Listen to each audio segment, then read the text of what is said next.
சாளுக்கியர்.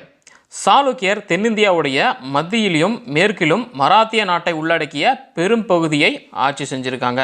சாளுக்கியர் எந்தெந்த பகுதி ஆட்சி செஞ்சுருக்காங்கன்னா, தென்னிந்தியாவுடைய மத்தியிலையும் மேற்குலையும் மராத்திய நாடு, அதாவது சத்ரபதி சிவாஜி இருக்கார் இல்லைங்களா, அவர் ஆட்சி செஞ்சார்ல, அந்த பகுதியை தான் மராத்திய நாடு அப்படின்னு சொல்கிறாங்க. மராத்திய நாட்டை உள்ளடக்கிய பெரும் பகுதியை ஆட்சி செஞ்சுருக்காங்க இந்த சாளுக்கியர்கள். இந்த சாளுக்கியர்களுடைய தலைநகரம் எது அப்படின்னா வாதாபி, அதாவது பதாமி அப்படின்னு சொல்லுவாங்க. வாதாபி சாளுக்கியர்களுடைய தலைநகரம் வாதாபி, அதாவது பதாமின்னு சொல்லுவாங்க.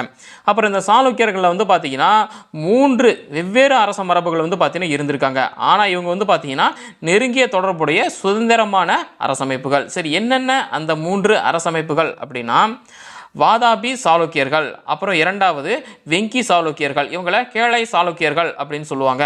3வது கல்யாணி சாளுக்கியர்கள், இவங்களை மேலை சாளுக்கியர்கள் அப்படின்னு சொல்லுவாங்க.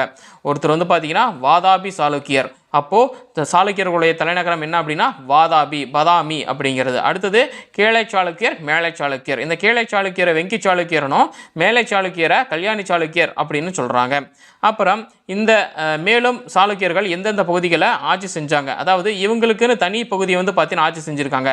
தென்னிந்தியாவுடைய மத்தியிலையும் மேற்குலையும் மராத்திய நாட்டை உள்ளடக்கிய பெரும் பகுதியை ஆட்சி செஞ்சுருக்காங்க. அப்புறம் வேறு எந்தெந்த நாடு இவங்களுடைய எல்லை பரப்புகளுக்குள்ளே இருக்குது அப்படின்னா, அதாவது வேறு நாடுனா அந்த நாட்டை வந்து பார்த்தீங்கன்னா ஒரு அரசர் ஆட்சி செய்வார், அவர் இவங்களுக்கு கீழே வந்து பார்த்தீங்கன்னா இருப்பாங்க இல்லைங்களா, அந்த அரசை சொல்கிறாங்க.